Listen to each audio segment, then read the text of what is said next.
안녕하십니까.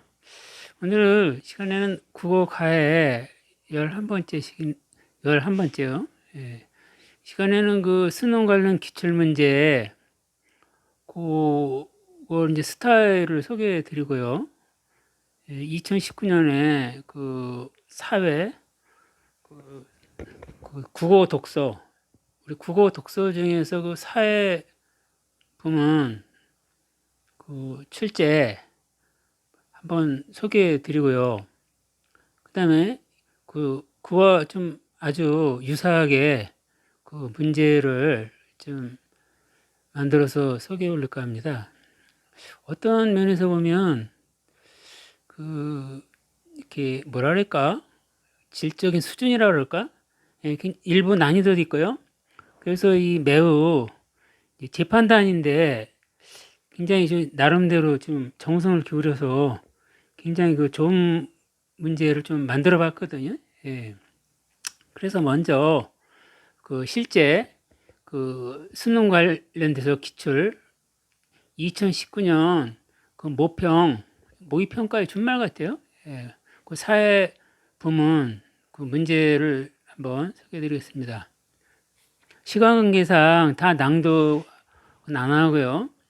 이제 대충 이 내용 소개해 드리고, 그다음에 실제 문제 중에서 질문사항을 소개해 드리고, 그다음에 그 유사 문제는 그때는 자세히 하고요.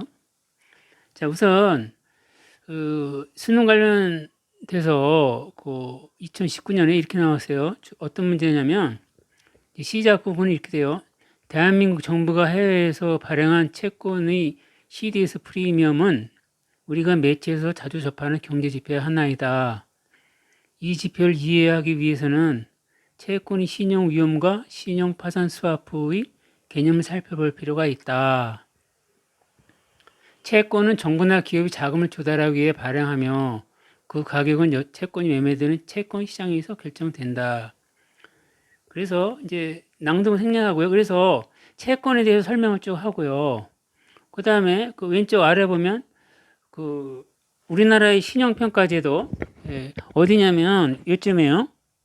그 여기 보면 우리나라의 신용평가제도죠. 이 채권에 대해서 설명을 했고, 그 다음에 그 채권의 그 신용 위험과 관련 내용 설명했고요. 그 다음에 이제 신용평가제도 설명을 했어요. 그 다음에 오른쪽에서는 이제 채권 이제 신용 등급과 관련돼서 그 좀 언급했고요. 오른쪽 맨 위에요. 뭐 AA, 뭐 AAA, 뭐 BBB, BB 이렇게 있는데 뭐 AAA, AA, 뭐 A 이렇게 원래는 여러 단계인데 여기 문장에서는 일부만 소개했어요. 일부만 소개했다. 그리고 이제 쭉 설명을 드리고요. 그래서 신용 등급에 대해서 설명을 했고 중간에는 그 파생 금융상품에 대해서 설명했거든요. 그 파생 금융상품에 관련돼서 이 부분인데 그 CDS가 뭐라는 거, 그 파생금융 상품 관련돼 가지고 쭉 설명을 했고요. 그 다음에 이제 예문을 이렇게 가령해서 예시를 했습니다. 예시를 했고, 그 다음에 이제 보장 매도자에 대해서 설명을 했고요. CDS 프리미엄, 신용위험 쭉 썼어요. 그래서 이 내용이 전문 용어들이 많고요. 그래서 우리 수험생 입장에서는 그 전문 용어들에 대해서 속속들이 다 알 필요는 없어요. 왜냐하면 이 문제는 지금 무슨 경제나 금융, 뭐 금융기관 입사시험도 아니고 그 독서 시험이거든요. 독서 시험이기 때문에 이런 게 있구나 하면 되고 그 문제에서 그 묻는 그 부분에 대해서 그 적당한 답을 고르면 되니까요. 그래서 내용은 이제 마무리하면 그거예요. 그 CDS 프리미엄, 그 신용 뭐 파산 스와프 이렇게 썼는데 주로 신용 위험과 신용 파산 스와프, 그다음에 채권에 대해서 설명했고 신용 위험하고 신용 평가 제도. 그래서 거기 등급이요. 신용 등급에 소개를 했고요. 그다음에 이제 CDS에서 소개했고 그다음에 이제 그 어떻게 되어 있는 건가? 그 CDS 거래가 그렇게 돼 있겠어요. 그다음 CDS 프리미엄에 대해서 설명했고요. 예, 그래서 아까 말씀드렸듯이 여기 전문 용어들 다 뭐 이렇게 이해하지 못해도 여기 독서기 때문에요. 아, 이런 게 있구나. 요거에 관련해서 독서했다고 치고. 예, 그래서 요거와 관련된 문제를 3개 정도 냈더라고요. 그래서 시간 관계상 뭐 다 이것도 할 수는 없고, 예시니까요. 예. 본 문제는 제가 소개하는 거고, 이것은 오픈 게임이니까요. 그래서 어떻게 문제가 나왔느냐면, 지금 이상의 내용을 소개한 다음에 문제는 3문제가 나왔어요. 그래서 문제를 소개해드리면, 1번 문제는요, 윗그린 내용과 일치하지 않는 것은 하고 이제 보기를 두고요. 고르는 문제 나왔고요. 2번 문제는 A의 기억 디귿에 대한 이해로 가장 적절한 것은 해서 이 기억 디귿은 이 문장 안에서 경련 디귿 있거든요. 예. 그 경련 디귿은 요쪽 부분이에요. 요쪽 부분에서 기억에서 디귿 여기에 대한 이해로 적절한 것은 그 문장을 잘 내용을 파악했는지 그거 확인하는 거고요. 3번 문제는 이렇게 보기를 주고요. 보기를 주고 이해한 내용으로 가장 적절한 것은 뭐 이렇게 되어 있습니다. 그래서 여기서 이 문제는 그거예요. 이게 부분이 독서 부분이기 때문에 위에 문장 내용을 제대로 파악하고 있느냐. 그러니까 전문 지식이 필요 없어요. 여기 다 설명이 되어 있습니다. 설명이 되어 있는 걸 갖다가 읽고 나서 내용 파악이 잘 되어 있는지 그거를 확인하는 정도가 되겠어요. 자, 그러면은 요거와 유사한 문제요. 지금 1번 시장에서 재화 서비스와 같은 상품들이 거래되는 것과 마찬가지로 금융시장에서는 금융상품이 거래된다. 금융상품은 경제적 가치를 가진 것이기 때문에 금융자산이라고 부르기도 한다. 금융상품을 구입하는 사람들, 즉 기업들은 자신의 목적에 맞는 상품을 골라서 선택할 수 있다. 금융상품의 분류 방법은 다양하지만 일반적으로 저축상품, 대출상품, 금융투자상품, 보험상품 등으로 분류할 수 있다. 2. 안정성, 수익성, 유동성을 기준으로 보면 저축상품은 수익성보다는 안전성과 유동성이 높은 금융상품이다. 저축은 니은에 따라 입출금이 자유로운 보통예금, 목돈 마련을 위한 정기적금, 목돈을 불려나가는 디귿 예금인 정기예금 등 다양한 상품에 가입할 수 있다. 3. 대출 상품은 부동산 등의 저당권을 설정하고 돈을 빌려주는 담보대출과 담보 없이 신용으로 대출을 받는 신용대출로 나눌 수 있다. 4. 금융상품은 투자성 있는 금융투자 상품과 투자성이 없는 비금융투자 상품으로 나눌 수 있다. 투자성은 원금이 손실 가능성이 있는 경우를 말한다. 금융투자 상품 중 원금까지만 손실 가능성이 있는 것은 증권이고 원금을 초과하여 손실 가능성이 있는 경우는 파생상품이다. 5. 보험상품은 각종 사고와 위험에 대비한 보장을 받기 위하여 가입하는 금융상품이다. 생명보험, 상해질병보험, 손해보험 등이 있다. 예, 이상 설명을 드렸고요.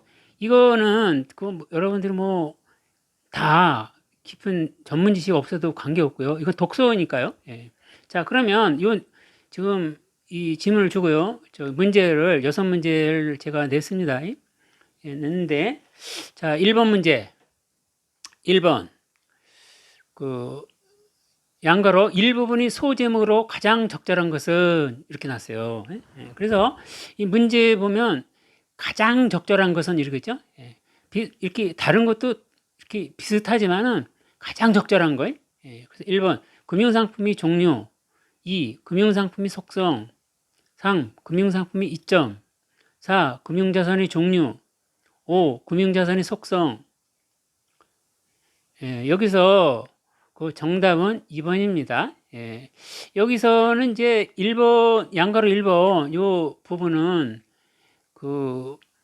금융상품의 어떤 속성 이런 거 분류 이런 거에 대해서 했어요. 금융상품이 뭐고 또 어떻게 분류되고 그래서 예를 들면 1번 같은 경우는 금융상품의 종류만 했죠. 예.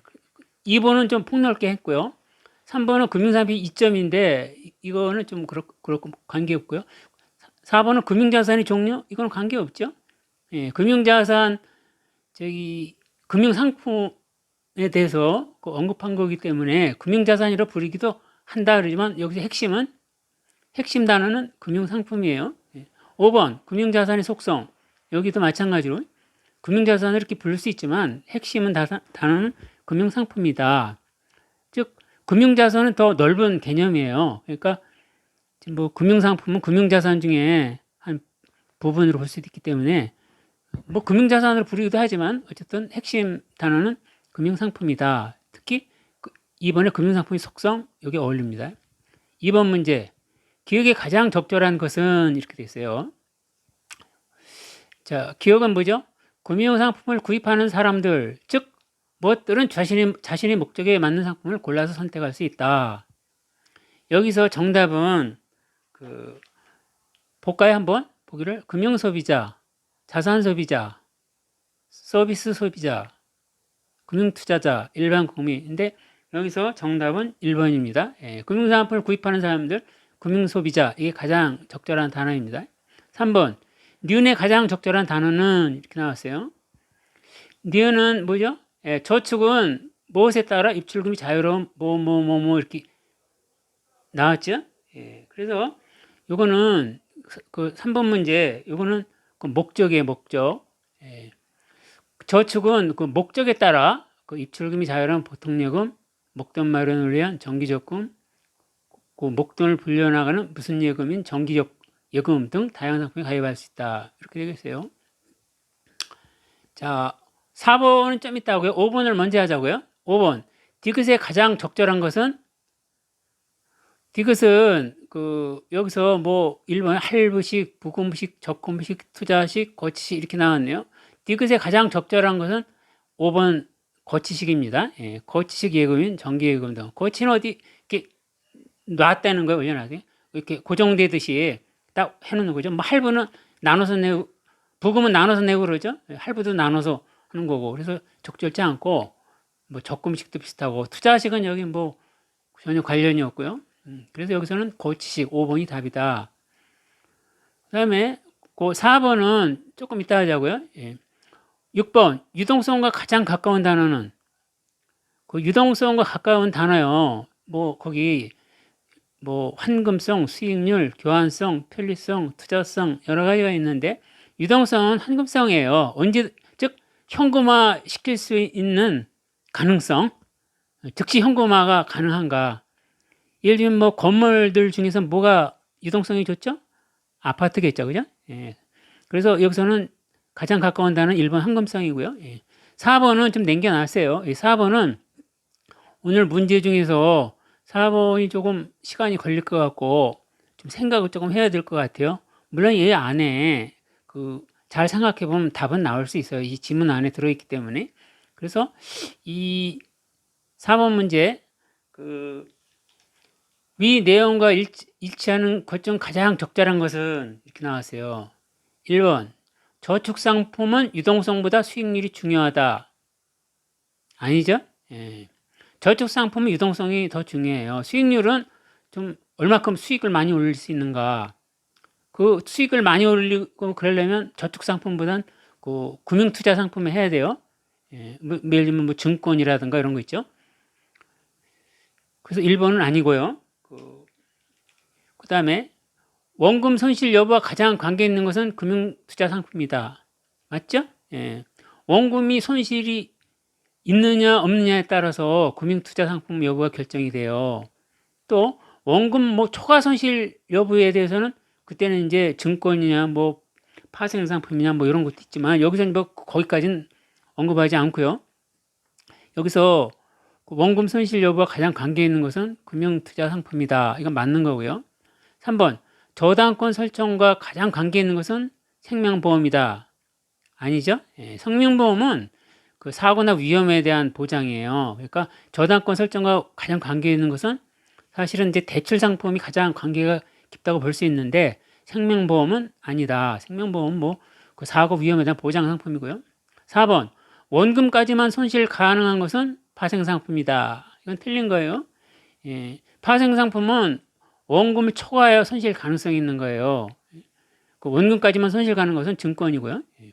그 내용은 그 위에 내용을 살펴보면 알 수 있고요. 5번 신용대출에도 담보가 필요하다. 예, 그 신용대출은요 담보가 필요한 건 이제 담보대출이고 신용대출은요 그 우리 외상이란 말 쓰죠. 어디 가게에서 물건 사면 외상으로 하는 경우 있죠. 그거 신용대출이랑 마찬가지예요. 그러니까 담보 없이 그 신용의 믿음이죠. 우리 신용카드도 뭐 담보가 있는 건 아니죠, 그죠? 그래서 신용대출은 그냥 쉽게 생각하면요, 그 속된 말로 그냥 외상대출을 하면 되겠어요. 담보대출은 뭐죠? 담보대출은 저당권 필요해. 저당권 설정, 뭐 아파트 담보, 뭐 토지 담보 이런 게 필요하다.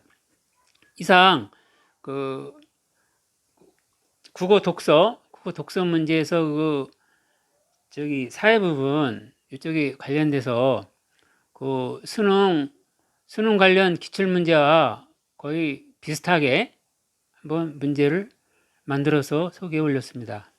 시청해 주셔서 감사합니다.